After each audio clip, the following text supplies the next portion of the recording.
外媒传言，中国可能放弃战狼外交，而中国呢，又在联合国挑战了美加人权问题。我们真的会放弃我们的战狼形象吗？各位网友，大家好，我是刘小飞。前一段时间啊，中央不是说了吗？要塑造可爱中国的形象。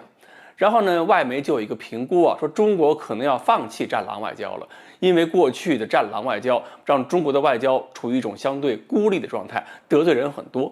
但是这几天在联合国呢，我们看到的是中国外交并不手软呢。在瑞士日内瓦联合国人权理事会第47届会议上，中国代表团再次点名了美国、英国等国家，并且呢，就其严重的这个现代奴役和贩卖人口现象表示了严重关切。加拿大这些国家呢，这次是拿新疆又说事儿了。然后中国的这个发言呢，针对加拿大一攻一守。进攻的部分是说，过去5年每年被贩卖到美国从事强迫劳动的人口多达10万人，其中一半被贩卖到血汗工厂，或者是遭受了家庭奴役。根据报道呢，2018年大概有13万6千人被贩卖到了英国，不少被贩卖的人呢，包括妇女儿童，因为交通工具条件的恶劣等等原因啊，这是半路死亡的。国际社会应该关注美国、英国的人口贩卖问题，敦促其采取有效措施加以解决。这是进攻性的话题。那么防御性内容是什么呢？就是针对加拿大所谓的那报告啊，指出那个所谓报告呢是基于虚假信息、拙劣谎言，对中国进行无端的指责。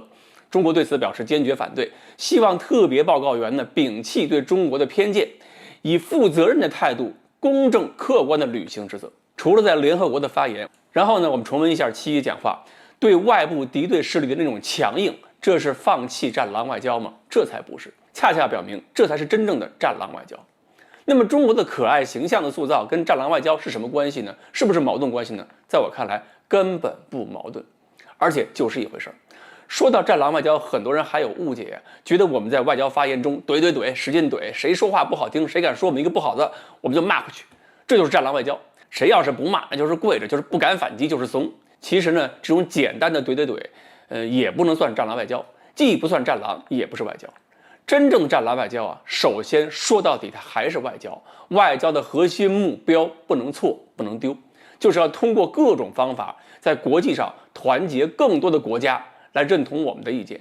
对一个国家，就是要团结这个国家里边更多的群体、更多的人，让这个国家里边更多的人是相信我们的。所以塑造的国家形象仍然必须是高大上的，必须是公正的，必须是严谨的。而至于说遇到一些问题的时候呢，轻易不出手，但是一旦出手的话，不出手则已，出手就要稳准狠，有理有利有节。一旦是一招打出去，对方必须是无法反驳，找不到任何破绽，还得让对手是血肉模糊，痛彻心扉，这才是狼的作风。我们在外交中不能犯美国人的错误，美国人拿着洗衣粉到处乱晃悠，是让自己的可信度受损的。我们要是学了美国人这个错误，也干同样的事情，我们的可信度也受损，我们损失不起。而且呢，我们的声音必须有说服力，不能只是隔着玻璃窗对外边的人怼，那样只能是玻璃窗里的人听着响亮，外边的人听不见不理解，那也不是真正的战狼。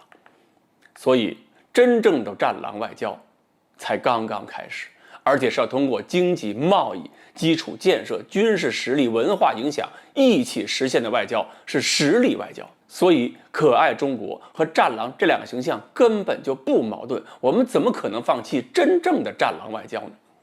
中国的外交形象应该是什么？友善和睦的，虚怀若谷的，客观公正的，但同时也必须是惹不起的。